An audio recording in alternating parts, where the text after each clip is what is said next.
Bonjour à tous, je suis très heureux d'animer cette table ronde organisée par le CNA sur les enjeux de la relation entre les achats et la supply chain. Pour poser le sujet, je vous propose de partir d'une étude réalisée par IDC en janvier 2021 qui explique comment notre économie mondialisée est devenue une économie en réseau. Par ailleurs, cette mondialisation s'accélère au travers de différents réseaux. Les atouts portés par les networks pour les entreprises sont clairement détaillés par IDC, d'accélérer la commercialisation de leurs produits, d'améliorer la collaboration en temps réel, de trouver de nouvelles sources d'approvisionnement, d'évaluer les risques et d'exploiter l'intelligence du réseau. En posant ce constat par IDC, on comprend que les enjeux de la relation entre les achats et la supply chain sont cruciaux.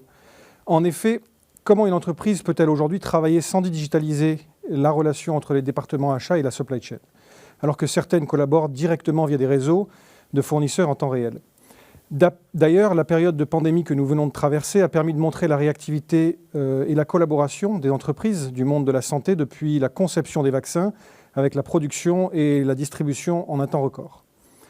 Actuellement, les pénuries que nous rencontrons sur les matières premières, l'énergie, les semi-conducteurs impactent fortement les chaînes de production et poussent les entreprises à repenser la relation entre les achats au travers de leurs fournisseurs et la supply chain. Cette relation entre achats et supply chain apparaît comme un maillon essentiel de la stratégie des entreprises. Pour parler des enjeux et de la relation entre les achats et la supply chain, j'ai le plaisir d'accueillir François-Xavier Botta, bonjour, en charge de la transformation digitale de la supply chain du groupe Richemont. Également, j'accueille Jan-Henrik Stricker, expert achat de la supply chain du groupe SAP sur la zone Europe. Avant de commencer ces débats, peut-être Jan-Henrik, peux-tu nous parler de ton analyse des tendances concernant cette économie de réseau identifiée par IDC? Oui, avec plaisir. Merci beaucoup. Donc, c'est vrai que cette tendance d'une économie en réseau s'accélère nettement. Et non seulement depuis la période du Covid, on a vu que les entreprises qui collaborent en mode réseau sont beaucoup prêts, mieux à affronter en fait les difficultés issus par des événements comme le Covid, donc quand on les a connus aussi ailleurs. Et nous voyons que chez SAP, très clairement avec le SAP Business Network, en dehors des chiffres autour des nombres de transactions commerciales qui représentent quand même aujourd'hui un peu plus que le PIB de l'Allemagne, aussi le nombre d'entreprises qui y transactent, c'est plus en fait l'aspect de la croissance de ce réseau-là qui est x3 dans les 4 dernières années. Et pour illustrer à nos auditeurs un peu ce que ça veut dire en termes de croissance, c'est que pendant les 45 minutes qu'on va se parler ici sur ce plateau aujourd'hui, en fait, il y aura 90 en fait, nouvelles relations qui vont se créer sur ce network. D'accord, ok. Très bien. Juste peut-être pour faire une petite parenthèse, on parle des achats directs, des achats indirects? En fait, aujourd'hui, alors qu'effectivement, à l'époque, ce SAP Business Network s'est créé sur une plateforme permettant de faire du B2B, notamment sur les catégories d'achats indirects, en fait, SAP a lourdement investi les dernières années pour en fait en faire un réseau qui devient de plus en plus pertinent pour les entreprises qui veulent traiter des catégories d'achats stratégiques et faire des achats stratégiques sur ce marketplace. D'accord. Merci Yann.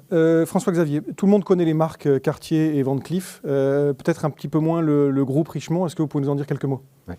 Tout d'abord, merci pour cette invitation et de permettre au groupe Richemont de partager son expérience sur ses projets de digitalisation, achat et supply chain. C'est vrai que peut-être tout le monde connaît un peu moins le groupe Richemont. C'est un groupe spécialisé dans le luxe qui a été fondé en 1988, qui possède une vingtaine ou un peu plus de marques de luxe. Les plus connues, bien sûr, étant celles que vous avez citées, Cartier, Van Cleef, mais d'autres aussi très importantes. Nous intervenons principalement dans 4 secteurs produits différents. Le premier étant la joaillerie, avec des marques justement comme Van Cleef ou Cartier. Un deuxième secteur, c'est le monde de l'horlogerie, où Cartier peut intervenir aussi, mais où nous avons des marques ou des maisons spécialisées dans ce domaine-là, comme IWC, Vacheron. Un troisième secteur produit étant le secteur fashion, donc avec des marques comme Chloé ou Dunhill. Et finalement, le dernier secteur va être le secteur des accessoires ou des instruments d'écriture qui vont être présentés par des maisons comme Montblanc ou parfois d'autres maisons multiproduits type Cartier. D'accord. Beaucoup de maisons françaises, de ce que j'entends, mais pas que. C'est un groupe qui a été créé donc, à partir de quelle maison au départ? Le groupe a une histoire un peu particulière. Les premières maisons, bien sûr, étaient les grosses maisons très représentatives comme Cartier et les maisons horlogères en Suisse. Mhm. Mais après, le groupe a évolué pour s'orienter vers le fashion ou des marques d'accessoires. Ce qui est important de comprendre, c'est que nous sommes un groupe à la couverture mondiale, c'est-à-dire que nous fabriquons nos produits, mais nous les distribuons jusqu'à nos boutiques ou nos différents points de vente. Ce qui demande à la fois une très forte connaissance internationale, à la fois au niveau des achats, mais aussi au niveau des chaînes logistiques, et bien sûr un réseau de distribution très important au niveau mondial.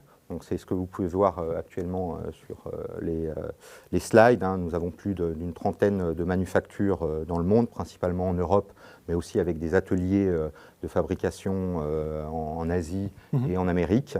Plus de 40 centres de distribution et plus de 1000 boutiques en nom propre, en plus de toutes nos boutiques externes et nos partenaires type grand magasin. La difficulté, c'est que ce n'est pas un groupe centralisé où vous avez des donneurs d'ordre pour tout le groupe. C'est chaque maison a sa propre façon de travailler, son propre métier, son propre savoir-faire, et tout doit être assez divisé. Donc c'est un peu la complexité d'un groupe comme Richemont. Oui, tout à fait. L'organisation du groupe est vraiment décentralisée, c'est-à-dire qu'au niveau gestion, marketing, commercial et fabrication de chaque maison va être gérée de façon indépendante. Seule la distribution est centralisée au niveau du groupe. D'accord, ok. Très bien, peut-être qu'on peut s'attarder maintenant, merci beaucoup François-Xavier pour la présentation du groupe. Est-ce que vous pouvez nous dire un petit peu quels étaient les enjeux et les objectifs que vous avez adressés au sein du groupe Richemont lors de votre projet? Oui, alors le projet a commencé autour de 2018. Suite à un autre projet qui était un ou plusieurs projets d'optimisation de la performance interne dans nos manufactures. Suite à ces projets-là, nos maisons ont émis le besoin aussi d'aller vers plus de performance, plus de digitalisation et d'harmonisation vis-à-vis de nos partenaires externes, qui sont principalement nos fournisseurs. D'accord. Ce qui était très important. On avait réussi pour fabriquer nos produits à réduire énormément les temps de fabrication dans nos manufactures, d'optimiser les process. Il restait un point où on voyait encore beaucoup d'amélioration de la performance avec nos fournisseurs externes. D'accord. Pour revenir là-dessus, le premier point qui était important pour nous, c'était dans le projet d'aller vers une meilleure compréhension et une meilleure harmonisation de nos process achats et supply chain. Comme on l'a dit un peu plus tôt, nos maisons historiquement ont été très indépendantes les unes des autres et certains pouvaient penser à l'époque qu'il n'était pas possible d'unifier nos relations avec nos fournisseurs, sachant que certaines maisons avaient, même pas mal de nos maisons, avaient des fournisseurs en commun. À l'époque, chacun de ces fournisseurs qui avaient une relation commerciale avec plusieurs maisons devait, pour le même process achat ou approvisionnement, avoir des procédures complètement différentes selon la maison. Un des objectifs de notre projet était de garder bien sûr la distinction de chaque maison, mais aussi d'essayer d'harmoniser ces process au maximum entre maisons pour qu'un fournisseur donné puisse, lui, en interne, optimiser ses modes opératoires de traitement de commandes vis-à-vis de ses clients. D'accord, donc c'est vraiment dans l'idée, c'était aussi de répondre et d'apporter à vos fournisseurs une plus grande facilité de relation avec vous, c'est ça? Tout à fait. Et vos maisons? Tout à fait. Ok. Et d'unifier. Le deuxième point qui était important pour nous était de digitaliser cette relation. Alors, il est très important de comprendre que dans la collaboration avec un fournisseur, à l'époque, on était encore sur ce que j'appelle une collaboration non structurée, c'est-à-dire que cette collaboration passait par des emails, des coups de téléphone, parfois des fax ou même des envois postaux, ce qui naturellement induit en fait une lenteur dans les process. Et l'objectif était de pouvoir fournir à nos fournisseurs une plateforme digitale qui leur permettait d'avoir une visibilité en temps réel de ce qui se passait chez nous et à nous aussi une visibilité temps réel de ce qui se passait chez ces fournisseurs. Aujourd'hui, donc tout a été digitalisé aujourd'hui, vous avez encore un petit peu entre les deux? Est-ce que... Non, comme on va le voir par la suite, j'imagine, il faut faire les choses étape par étape, ou alors domaine de collaboration par domaine de collaboration. Ouais. Les premières étapes sur lesquelles on s'est intéressé de digitaliser, c'est la collaboration sur le processus de commande, la collaboration sur le processus logistique, donc les livraisons, et aussi un domaine pour nous, parce qu'on peut avoir certains process de sous-traitance avec certains de nos partenaires, sous-traitance opératoire, de collaborer la collaboration sur les composants qu'on va leur envoyer pour pouvoir fabriquer certains semi-finis chez nous. D'accord, ok, très bien. Très bien. Le dernier point, bien évidemment, au-delà de l'harmonisation et de la digitalisation, c'est de viser une meilleure performance de nos process. Donc, c'était bien sûr, par cette visibilité temps réel et ces interactions temps réel, pouvoir donner, dans un premier temps, à nos groupes planification, une meilleure visibilité sur les temps de traitement côté fournisseur et de pouvoir réagir plus vite à des retards, par exemple, mais aussi d'un point de vue collaboration logistique, de permettre des processus de traitement des transports et traitement de la réception des marchandises chez nous améliorés. D'accord. Pardon. Non, vas-y. Non, donc c'était juste, un des objectifs, c'était la réduction du time to market, d'apporter les produits le plus rapidement possible, puisque depuis la conception jusqu'à la livraison dans les magasins, ou même dans la poche, ou en tout cas sur le client final, c'est de réduire ce temps un maximum, en fait, quelque part. Oui, bien évidemment. Au final, c'est le time to market qui va être amélioré par là. Alors, on va améliorer donc, dans la partie, on va dire, manufacturing de Richemont. Et après, nos groupes distribution prennent le relais pour assurer la distribution jusqu'à nos clients. Okay. Mais globalement, l'objectif derrière ces trois enjeux est bien sûr d'améliorer le time to market. D'accord, ok. Et Yann-Henrik, je pensais qu'il y a peut-être quelque chose que tu voulais dire par rapport à certains de nos autres clients, peut-être quelque chose que tu as déjà traité? Exactement. En fait, je pense que le retour d'expérience que nous a fait FX sur Richemont reflète aussi en large partie les domaines, les gisements de valeur typiques qu'on voit aussi chez d'autres clients, à parler effectivement en premier lieu de l'harmonisation, parce que je dirais il faut que les entreprises fassent un petit peu aussi leur homework en termes de harmonisation de processus pour pouvoir étendre après cette capacité de gain en efficacité sur les fournisseurs. Okay. Après, au niveau de la digitalisation, il est clair que l'exemple Richemont montre, comme on l'a vu par exemple sur Intermarché, que finalement le onboarding des fournisseurs qui fait que je peux réaliser aussi des gains en embarquant mes fournisseurs autour d'un objectif commun, peut réaliser énormément de bénéfices pour l'entreprise. Pour ne pas citer en fait la capacité d'onboarding qui est souvent aussi un vecteur de croissance du bénéfice pour Intermarché. C'était en fait du genre de 600 fournisseurs en 6 mois. Ce qui était quand même énorme, et une réduction du time to market de 18 mois à 3 mois. D'accord. Okay. Aujourd'hui, ce groupe étant arrivé à ce niveau-là, se donne de nouveaux objectifs en voulant réduire encore de 2 mois en plus le time to market, donc c'est-à-dire pour arriver à 1 mois, et puis aussi d'étendre en fait le périmètre de leur projet sur les marques distributeurs alimentaires, aussi sur le non alimentaire. D'accord. Donc en fait, ça donne aussi après lieu à des croissances au-delà d'un périmètre initial. Tu parlais de 600 fournisseurs onboardés en 3 mois, je crois, c'est ça? 600 fournisseurs en 6 mois, en fait. 600 fournisseurs en 6 mois. Je pense que c'est un des enjeux aussi clés. Est-ce que quelque chose est fait côté SAP pour aider dans cette démarche?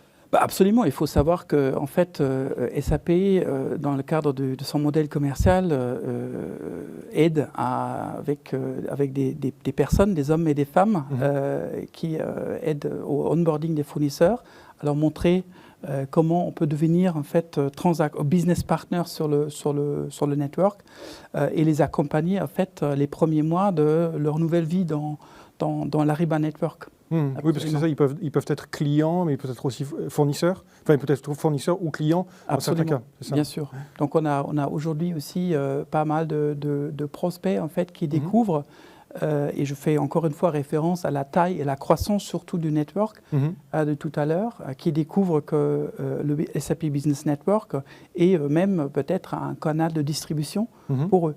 D'accord. Peut-être pour aller sur le projet, revenir sur le projet plutôt, est-ce que toutes les maisons aujourd'hui ont été embarquées dans ce projet de transformation digitale? Est-ce que c'est, comment peut-être vous pouvez nous commenter la façon, la démarche, la stratégie que vous avez mis en place pour mener à bien ce projet? Oui, alors là on parle d'un point clé pour la mise en place d'une digitalisation des chaînes logistiques avec un outil tel que l'Ariba Network, c'est d'avoir un modèle de déploiement qui est performant et qui est anticipé. Donc il faut bien se rendre compte qu'on ne se trouve pas comme la plupart des projets internes d'une société avec un projet qui va inclure uniquement des acteurs internes. Là, on est dans un projet de déploiement d'une collaboration avec des fournisseurs externes. Et c'est très important de voir les 3 axes de déploiement qu'il y aura à prendre en compte à chaque vague de déploiement. Donc le premier axe, qui est assez classique, c'est côté acheteur, quelle entité va être prise en compte dans la vague de déploiement. Donc pour nous, quelle maison ou quel pôle de maison. Je pourrais imaginer chez d'autres clients plutôt des entités géographiques telles des pays. D'ailleurs, qu'est-ce qui a permis de mettre en place cette stratégie? Est-ce que c'est suite à une réflexion? Est-ce que c'est comment vous avez décidé d'arriver à ce flight plan ou cette façon de faire le rollout? Alors, on avait dans les équipes des gens, moi-même, qui avions déjà effectué des projets de transformation digitale, donc qui avons pu mener, indiquer dès le début, même avant le projet, dans la préétude du projet, de bien construire en fait la structure projet avec bien évidemment le stream technique qui est l'implémentation de l'outil, mais aussi un stream dédié en fait à ces 3 axes de déploiement. Ce stream aujourd'hui s'est transformé en une vraie équipe d'onboarding fournisseurs, en fait, avec des personnes du métier, ils n'ont pas de l'IT, dédiées à cet aspect-là. D'accord. Okay. Pour revenir donc, sur ces axes de déploiement, le premier étant bien sûr l'entité interne qui va être déployée. Le deuxième, comme beaucoup de projets, c'est qu'est-ce qu'on va apporter en termes de fonctionnalité dans cette collaboration, donc de la fonctionnalité sur le cycle des commandes, entre les commandes et les confirmations, le cycle logistique, avec les avis de livraison de nos fournisseurs, les réceptions de nos côtés, les retours de livraison, tous les flux ne sont pas parfaits, on a parfois à gérer des retours, la collaboration sur les factures, et on peut même aller plus loin avec de la collaboration sur les processus qualité de contrôle à réception, et aussi sur la collaboration en termes de planification et de prévision. Exactement. Donc ça, c'est vraiment le deuxième axe de déploiement à bien prendre en compte dans le projet. Et si peut-être je peux me permettre de rajouter encore un aspect, c'est qu'il est effectivement, comme tu le dis, très important de bien cibler, en fait, pour être sûr qu'on tire les bons leviers de gain et qu'on vise les bons gisements de valeur, que ce soit en termes de processus métier, en termes de fonctionnalités clés qu'on veut déployer, et puis en fait de mettre tout ça en musique avec une équipe qui se spécialise sur ces 2 aspects-là. À noter aussi que quand on parle de flight plan, idéalement, les entreprises, et on les accompagne d'ailleurs dans cette démarche-là, ils ont fait un travail de se projeter dans le futur et dire c'est quoi le business plan qu'on veut réaliser et le business case qu'on veut établir pour que ce business case, qui fait partie peut-être encore d'une décision d'investissement même avant de lancer un projet, devienne une référence pour après en fait être matché contre le flight plan et aide les entreprises comme Richemont à réaliser la valeur selon un plan. Ok.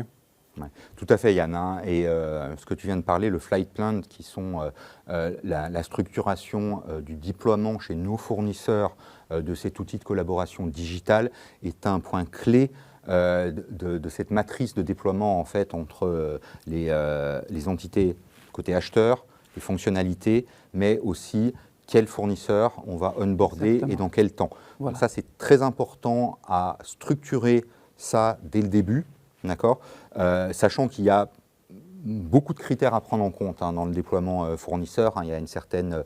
il y a bien sûr le côté stratégique de certains fournisseurs. Il y a aussi sa maturité IT à prendre en compte. On amène chez lui un outil digital. Donc plus le fournisseur part au départ à une maturité, on va dire, informatique, IT dans ses équipes, plus ce sera facile de l'onboarder sur une plateforme digitale. Et aussi, un point important, le fait que le fournisseur puisse mettre de la capacité à se transformer en interne d'une relation non structurée à une relation digitale qui va structurer les process qu'il aura avec ses acheteurs. C'est vraiment un point très important. Les fournisseurs doivent se rendre compte qu'il y a du travail de leur côté, et qu'il faut qu'ils l'anticipent. Alors, ça, c'est bien sûr une fois de plus la théorie. On a certains fournisseurs qui vont faire ce travail en amont de la mise en place. Donc chez eux, généralement, ça va bien se passer. Et même, on a certains fournisseurs avec des équipes très jeunes qui ont l'habitude des applications web, téléphone, etc., où il y a très peu besoin d'aide pour les onboarder sur un outil. On a d'autres où on va toucher des personnes beaucoup moins matures au niveau informatique et au niveau de structurer ces process, et où là, on va sans doute les aider en amont du déploiement, mais aussi après, en hypercare, suite au déploiement, pendant quelques mois, pour les rendre matures dans l'outil, pour qu'ils soient efficaces, en fait, et leur faire perdre le moins de temps possible. Exactement. Oui. Okay. Vous étiez un petit peu précurseur aussi sur la mise en place de ces outils-là ? Oui, je pense que de ce qu'on a pu benchmarker chez certains de nos concurrents ou d'autres sociétés, c'est que notre approche très structurée de déploiement, je pense, a fait des petits dans d'autres sociétés, où d'autres sociétés ont eu peut-être les mêmes idées que nous, et beaucoup de sociétés sont structurées sur un mode de vague, de déploiement par vague, avec un plan de déploiement très structuré. Un autre plan de déploiement est sur 6 mois, c'est-à-dire qu'on a une vague tous les 6 mois, une centaine de fournisseurs ou plusieurs centaines selon les catégories de fournisseurs, avec des étapes bien définies dans chaque vague de déploiement. Yann, tu parlais un peu avant que les équipes Ariba vont aider en fait dans le déploiement. Clairement, c'est le cas, c'est-à-dire qu'ils vont aider dans la partie outils, d'accord, mais une vague de déploiement, ce n'est pas qu'une partie outils informatique, c'est une partie aussi explication métier aux fournisseurs des enjeux de conscience de métiers Exactement. qui se passent. Et ça, c'est très important. Donc, clairement, il y a du travail du côté acheteur vis-à-vis de ces fournisseurs, de passer les bons messages, de les prévenir du change interne qu'il pourrait y avoir chez eux pour préparer cette nouvelle façon de travailler, en fait. Exactement. Et je pense que j'ai d'ailleurs, si je peux rajouter, en fait, j'ai vu aussi, notamment, je crois, dans votre industrie, la relation avec les fournisseurs est très importante. Et c'est aussi un sujet qui permet d'intensifier cette relation-là et de valoriser chaque côté, en fait, dans cette relation. On a vu des clients dans d'autres industries aussi. Par exemple, je peux citer Stryker, un équipementier en équipement, en manufacturing d'équipements médicaux, qui a su valoriser la relation avec ses fournisseurs stratégiques autour d'un processus de la supply chain collaboration, par exemple, tel qu'on a mis en place chez Richemont. D'accord. D'accord. Et est-ce que vous aviez d'autres exemples, peut-être côté SAP, à mettre en avant ? Sur la partie Velux, je crois, il y avait un client que vous auriez bien aimé présenter. Alors, effectivement, en fait, donc, on n'est pas du tout dans l'industrie du luxe. Un équipementier, en fait, en fenêtre de toit, que tout le monde connaît, je crois. Eux, en fait, qu'est-ce qu'ils ont fait ? Ils ont commencé, en fait, aussi à se poser la question de la diversité de leur processus achat. D'accord.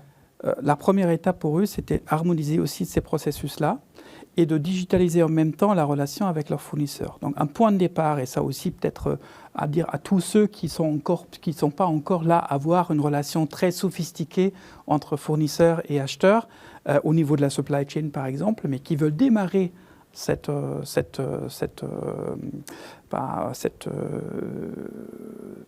journée, c'est dans un premier temps de digitaliser la relation en disant est-ce qu'on continue à nous envoyer des commandes et des factures par mail.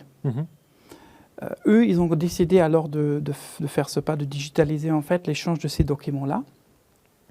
Et ce qui a fait qu'ils ont pu déjà, dans un premier temps, réaliser énormément de gains en efficacité sur des processus en interne.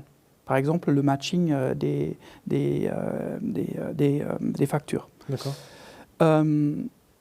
Dans un deuxième temps, ils ont su alors focaliser leur intérêt ou leurs efforts sur la création d'un pôle d'innovation en recrutant énormément de jeunes et les faire travailler sur l'innovation de leurs produits.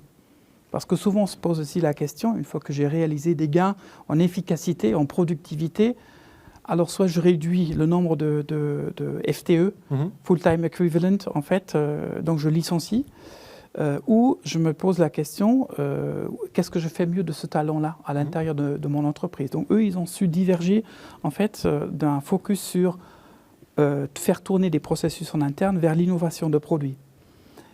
Et en troisième lieu, et troisième vague en fait, de leur adoption ou de leur pas vers la digitalisation, c'était de pouvoir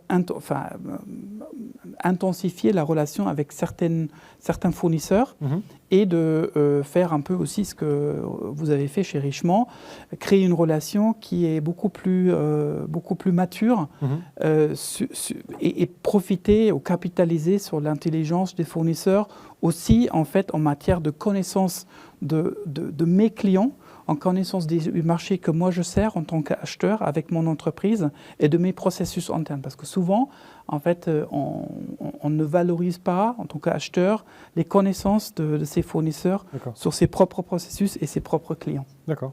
Ok, très bien. Est-ce que peut-être, pour revenir sur Richemont, est-ce que vous avez des retours fournisseurs? Quel a été le changement? Comment a été perçu par vos fournisseurs? Alors, le retour fournisseur est plutôt très positif. Bien sûr, il faut leur laisser le temps de s'adapter à cette nouvelle façon de travailler. Le changement est toujours difficile au début, j'imagine. Les premiers mois où on est en plein dans le change peuvent être difficiles, donc il ne faut pas l'évaluer après 1 ou 2 mois, mais plutôt après 6 mois. Après 6 mois, le retour global de nos fournisseurs est très positif, spécialement depuis la mise en place côté Ariba et SAP du nouveau portail, d'une nouvelle ergonomie de l'outil qui permet en fait à nos utilisateurs côté fournisseurs d'avoir une expérience beaucoup plus personnalisée dans l'outil, beaucoup plus efficace. C'est-à-dire que peut-être ce qu'ils faisaient avant dans le traitement d'une commande qui nécessitait peut-être 45 secondes, 1 minute auparavant, a été quasiment divisé par 2 avec l'apport de cette nouvelle ergonomie dans le portail. Donc ça c'est très important et vraiment on a un retour de nos fournisseurs très très positif là-dessus. Ça leur permet d'avoir vraiment une expérience personnalisée et individuelle. Donc c'est ça qui est très important aussi, c'est-à-dire que côté fournisseur, on va toucher des personnes et donc des rôles qui peuvent être différents chez le fournisseur. On va toucher des administrateurs ventes, on va toucher des personnes de la logistique chez le fournisseur, des personnes de la comptabilité au niveau des factures et vis-à-vis de l'ancienne ergonomie qui était un portail plutôt avec une seule expérience. Là, chaque personne va pouvoir personnaliser son expérience et vraiment se créer une vue qui répond à ses besoins fonctionnels ou de traitement dans le portail. Donc ça, c'est très important.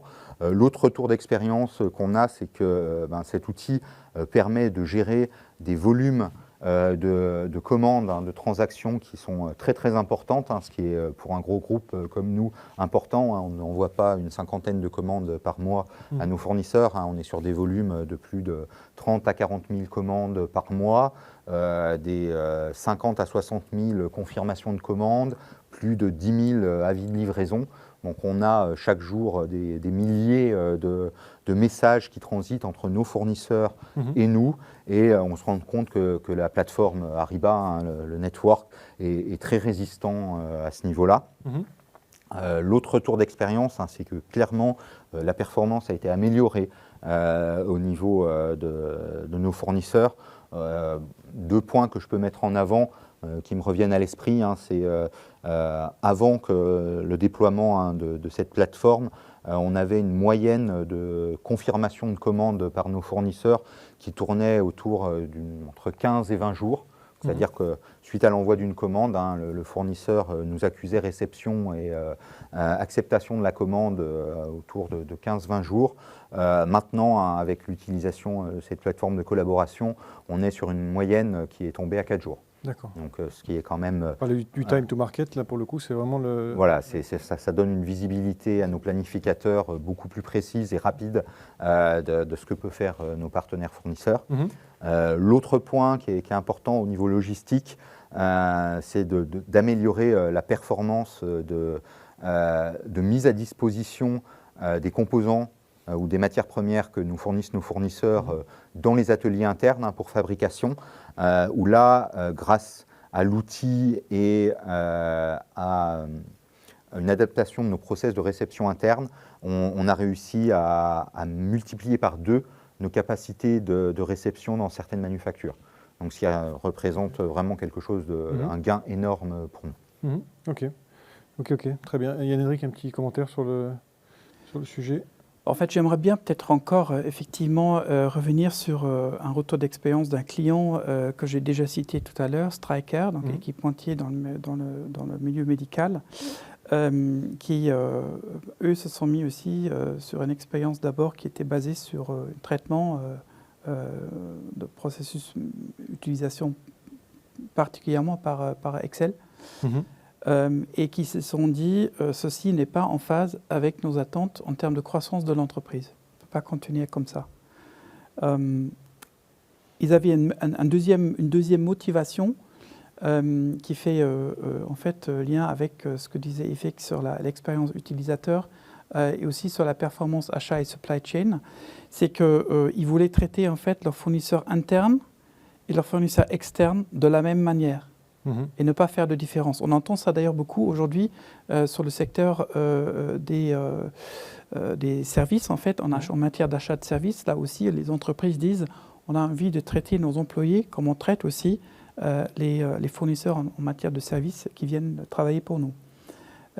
Donc ça, c'était très important pour eux aussi. Pourquoi? Parce que ça valorise la relation avec les fournisseurs et ça fait aussi que pour les fournisseurs, et tu as parlé en ouverture en fait de beaucoup de marchés qui aujourd'hui souffrent d'une certaine pénurie, c'est sur ces marchés-là et dans ces conditions-là qu'un fournisseur fait un choix à qui il va livrer ou avec qui il a envie de faire du business. Effectivement. Donc en fait, c'était ça. Et puis, et je trouve peut-être aujourd'hui, ce qui change aussi, c'est que, alors qu'à l'époque, je ne sais pas comme c'était chez Richemont, mais il y a encore 10-15 ans, j'entendais beaucoup de gens dans la supply chain qui étaient très fiers de pouvoir rentrer un vendredi soir en dernier du bureau, à 19h30, en disant « j'ai fait mon plan pour cette semaine ». Alors, je n'ai pas encore tout à fait, mais je le fais. Alors pour eux, en fait, travailler 12 heures par jour, ça faisait partie du job. Et c'était ce qu'on appelle, j'ai aussi cité un autre client qui disait, pour nous c'était des local heroes, des héros, mais on n'en veut plus de ces héros-là, parce qu'on en dépend aussi. Aujourd'hui, toute notre façon de faire du business, que ce soit avec nos clients, avec nos fournisseurs, ne permet pas qu'en matière de croissance volume, on puisse s'appuyer sur ces 3-4 héros locaux, et puis il vaut mieux qu'ils rentrent aussi voir leur famille un vendredi soir, plutôt à 18h qu'à 20h. Effectivement. Et d'ailleurs, chez Richemont, est-ce que le réseau, le network a permis d'identifier ou de pallier à certains manquements que vous avez à certains moments donnés dans la supply chain? Est-ce que ça vous a permis d'aller trouver de nouveaux fournisseurs, peut-être d'innover, etc. Est-ce que c'est quelque chose qui vous a permis d'aller chercher de nouveaux marchés? Est-ce que vous avez quelque chose sur ce point-là? Oui, alors clairement, ça nous a permis d'innover avec nos fournisseurs sur des aspects qu'on ne pouvait pas imaginer avant. Alors, j'ai un exemple qui me revient en tête. Nous sommes une industrie manufacturière, c'est-à-dire qu'on a beaucoup de co-design avec nos fournisseurs où on va construire, imaginer un produit ensemble sur certaines spécialités que maîtrisent nos fournisseurs. Et donc, c'est très important de partager avec eux pendant la phase de co-innovation, donc de création produit, avec avec nos fournisseurs, que ce soit dans la partie sourcing ou même dans les premières commandes de prototypes ou de pré-série. Et en fait, cette plateforme de collaboration digitale nous a permis aussi d'innover sur la partie co-design, c'est-à-dire permettre à nos fournisseurs de pouvoir dialoguer de façon structurée avec nos équipes de design sur les produits. On va donc partager nos plans techniques, CAD, AutoCAD, tous les plans 3D avec nos fournisseurs en temps réel. On va pouvoir collaborer, s'échanger des questions par l'outil, tout en étant en temps réel sur la vue produit qu'on est en train de fabriquer. Donc ça, c'est quelque chose de très important. Si nos fournisseurs aujourd'hui se connectent dans la plateforme Ariba, ils vont avoir accès à ces plans sans nous les demander par email ou par téléphone. Ils vont y avoir accès directement. Et là, nous sommes en pleine phase aussi d'implémentation, pas uniquement d'un accès au plan à la commande, mais aussi en amont, c'est-à-dire vraiment permettre de leur donner accès à une plateforme de co-innovation PLM sur ce sujet-là. D'accord, ok. Donc l'innovation le réseau permet aussi l'innovation. Oui, tout à fait. Un point important. Et donc vous avez résolu un certain nombre de parties de l'équation entre supply chain, achat. Quelles sont aujourd'hui les nouvelles directions que vous voulez prendre? Quelles sont les nouvelles problématiques que vous avez à travailler maintenant qu'une partie a été résolue par vague? On comprend que c'est encore un projet et que ça restera toujours un projet, mais quelles sont les prochaines étapes maintenant? Alors, on a encore beaucoup d'étapes futures pour améliorer notre collaboration avec nos partenaires externes. Je pense qu'il y a vraiment un enjeu important dans le monde actuel qui concerne notre industrie, mais aussi beaucoup d'industries, c'est la traçabilité de nos produits. Pour garantir en fait que leur fabrication, que les matériaux utilisés dedans sont quelque part green, propres et répondent à des règles internationales sur ce sujet. Par exemple, dans le domaine de la joaillerie, on a une organisation internationale qui s'appelle RJC, Responsible Jewelry Council, qui a lancé une initiative au niveau joaillerie d'une chaîne de traçabilité qu'on appelle COC pour garantir que tous les matériaux précieux, principalement l'or qu'on va utiliser dans nos produits, répondent à des normes très strictes en termes d'origine. Donc ça veut dire soit une origine recyclée. Donc, quand vous pouvez amener ce qu'on appelle de l'or grand-mère, c'est-à-dire que vous allez amener des anciens bijoux dans des magasins pour pouvoir les recycler et en faire des nouveaux bijoux, ou à partir de mines qui répondent à des critères très stricts en fait, au niveau de l'extraction de l'or, c'est-à-dire pas d'utilisation de mineurs, etc. Donc ça, c'est vraiment des enjeux pour nous et dans les années à venir qui vont être très importants. Et on compte s'appuyer sur ce type de réseau de collaboration entre nous et nos fournisseurs pour pouvoir mettre en place ces chaînes de traçabilité, pas uniquement avec nos fournisseurs niveau 1, mais aussi avec toute la chaîne logistique, donc idéalement jusqu'à la mine. Donc, et c'est une initiative qui n'est pas initiée uniquement par Richemont et par nos maisons, mais qui est globale à tout le secteur du luxe, et où on sait qu'aujourd'hui, tout le monde va le suivre d'un point de vue, on va dire, métier. Par contre, il n'y a pas encore de plateforme IT informatique qui vont nous permettre d'optimiser ces process de traçabilité et on compte bien évidemment sur des plateformes comme SAP Ariba de pouvoir nous aider sur le sujet. Bien sûr, bien sûr. Et donc, pour la belle conclusion sur le futur, la traçabilité, je pense que c'est un point qui doit pas être pas forcément que chez Richemont, mais certainement chez plein d'autres personnes qui nous écoutent. Yann-Henrik, est-ce qu'il y a un dernier mot que tu voulais peut-être rebondir sur la partie traçabilité ou un autre sujet sur lequel tu voulais conclure? Effectivement, je pense que la discussion sur la traçabilité, la responsabilité sociale, etc., qu'on voit aujourd'hui émerger partout, ça peut dire que c'est à la fois peut-être un sujet un peu un hype, parce qu'il faut s'y intéresser. J'ai déjà entendu aussi de mauvaises langues dans d'autres entreprises qui disaient puisqu'on n'est plus capable de livrer un EBIT, on parle de ça. Mais c'est pas vrai. Je pense que c'est vraiment, et surtout en matière supply chain et achat, ça englobe en fait un contexte qui est au niveau de la gestion, qu'il faut adresser au niveau de la gestion du risque. Donc aujourd'hui par exemple, nous avons à côté SAP fait le nécessaire pour pouvoir montrer à nos clients en fait un gain quantifiable si une entreprise se met en mode sustainability quant à sa relation avec des fournisseurs. D'un point de vue produit, ça peut répondre clairement avec, par exemple, une gestion d'empreinte carbone, une solution qui se situe au niveau de notre plateforme digitale S4HANA et qui, bien sûr, aussi invite, par le biais du SAP Business Network, aux fournisseurs de collaborer avec leurs clients sur cette problématique-là, pour que l'empreinte carbone devienne un axe en fait, dans la traçabilité et dans la mise en conformité aussi. On rappelle juste qu'au-delà du carbon footprint, en Allemagne, par exemple, et bientôt aussi pour d'autres pays en Europe, il y a des lois qui vont imposer en fait une traçabilité sur plusieurs aspects de la supply chain auxquels les entreprises vont faire face et vont devoir répondre. Oui. Très clairement. Mais peut-être encore une autre remarque par rapport à ça, parce que je pense qu'on est aussi en train de non seulement regarder un genre de phénomène ou une tendance à laquelle il faut répondre, mais il faut aussi être prêt. Tout ça, ça se fait en fait sur